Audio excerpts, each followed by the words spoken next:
Boa tarde, eu sou Juscelma. E eu sou Giliane. Vamos dar início agora ao nosso seminário da disciplina História, Filosofia e Sociologia da Ciência no ensino da Biologia. Temos como professor responsável Arthur Lima da Silva. E entre os temas da corrente filosófica, nós iremos falar um pouco sobre o empirismo. Como a colega Giliane falou, vamos falar sobre o empirismo. O empirismo é a escola de pensamento filosófico relacionada à teoria do conhecimento, que pensa estar na experiência a origem de todas as ideias. O nome empirismo vem do latim. Empíria significa experiência e ismo determina, entre outras coisas, uma corrente filosófica. Temos assim, então, o empirismo é a corrente filosófica da experiência. Ao longo de toda a história da filosofia, diversos pensadores abordaram essa questão, dando importância ao conhecimento da experiência, da sensibilidade, ao invés de apenas ao intelectual. Entretanto, o principal defensor do empirismo, como eu falei, houve vários outros, mas o principal deles foi John Locke, de 1632 a 1704. Um filósofo inglês. O empirismo defendido ficou conhecido como empirismo britânico e influenciou diversos outros filósofos. Locke, ele defendeu que a experiência forma as ideias em nossa mente. Para ele, só a experiência preenche o espírito de ideias. Locke critica o conceito de que existem ideias formadas em nossa mente, ou seja, ideias inatas. Ele procura demonstrar que qualquer ideia que temos não nasce conosco, mas ela se inicia na experiência. Para ele, o ser humano ele nasce como se fosse uma folha em branco, vem ao mundo sem experiência nenhuma, e isso ele vai conquistando de acordo com as suas experiências, mas que não são experiências de vidas, e sim experiências relacionadas a sensações, que essas sensações, segundo ele, são sentidos, os 5 sentidos. Ou seja, o ouvir, o enxergar, o tocar, o saborear e o cheirar. E cada um desses 5 sentidos leva essas informações ao nosso cérebro, e isso faz com que, ao longo de todo o percurso, a gente venha adquirindo experiências. Para Locke, como eu já falei, o ser humano ele nasce inato, sem nada, sem ideia nenhuma, e isso ele vai adquirindo ao longo do tempo. Os principais filósofos do empirismo britânico são Aristóteles, foi um deles. Temos também o Tomás de Aquino, temos o Francis Bacon, Thomas Hobbes, o John Locke, que ele é o pai, digamos assim, do empirismo filosófico. Tem o George Berkeley e o David Hume. As principais características do empirismo. Vamos citar aqui as principais, que são várias, mas a gente pegou só as principais mesmo. Temos o conhecimento crítico, ou melhor, científico. Para o empirismo, a experiência é a base do conhecimento científico, ou seja, adquire-se a sabedoria através da percepção do mundo externo, ou então do exame da atividade da nossa mente, que abstrai a realidade que nos é exterior e modifica internamente.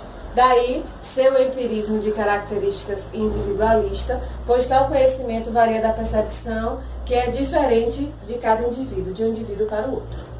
Temos também a origem das ideias. O empirismo diz que a origem das ideias é o processo de abstração que se inicia com a percepção que temos das coisas através dos nossos sentidos.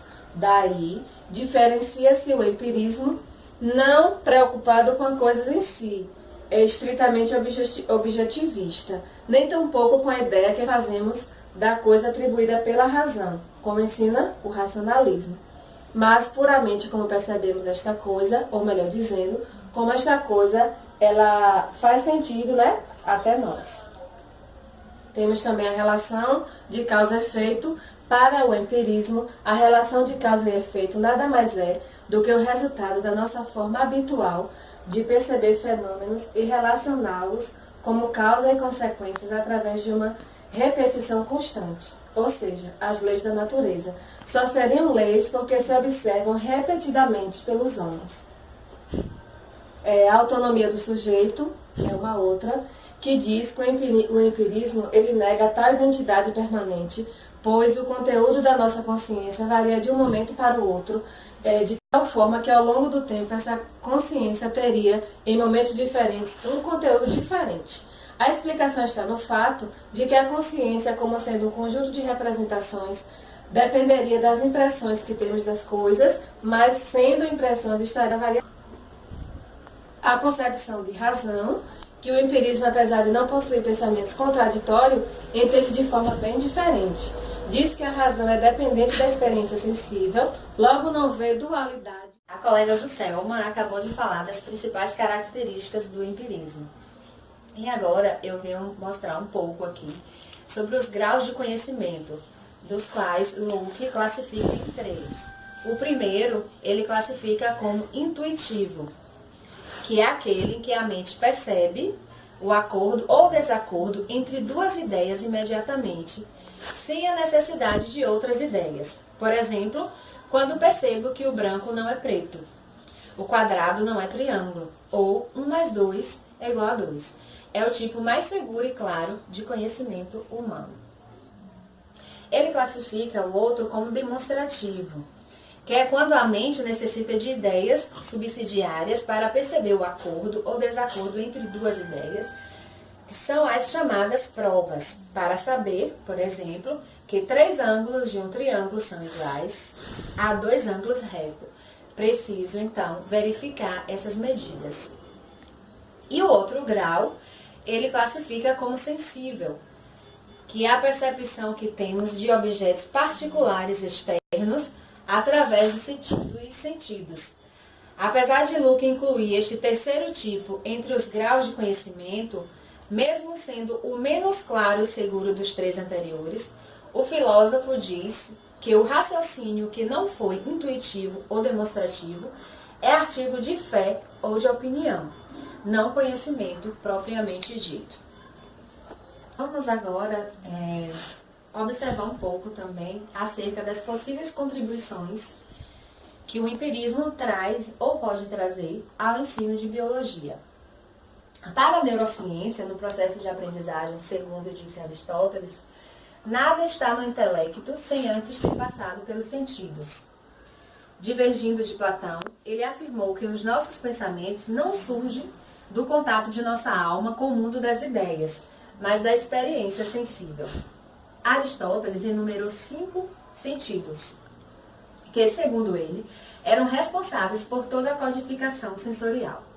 Esses sentidos são aqueles que apresentamos até hoje nas escolas: a visão, a audição, o tato, o olfato e paladar. A biologia é o estudo da vida.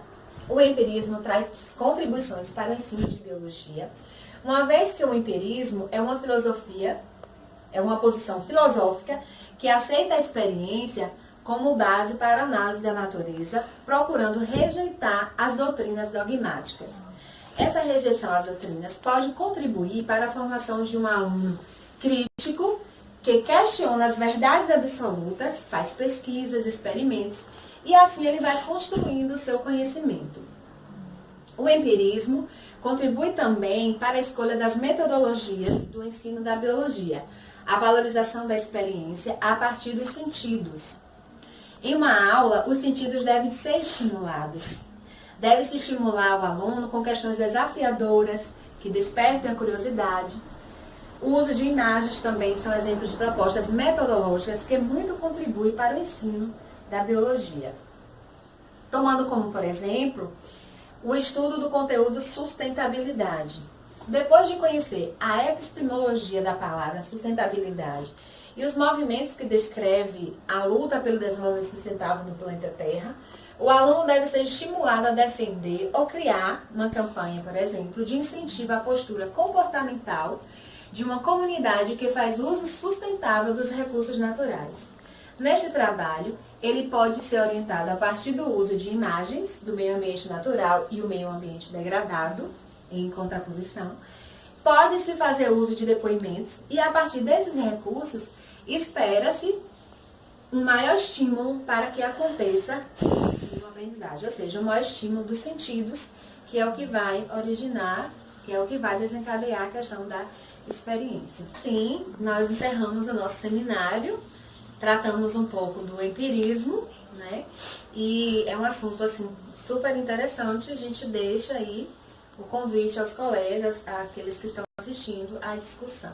Obrigada pela atenção.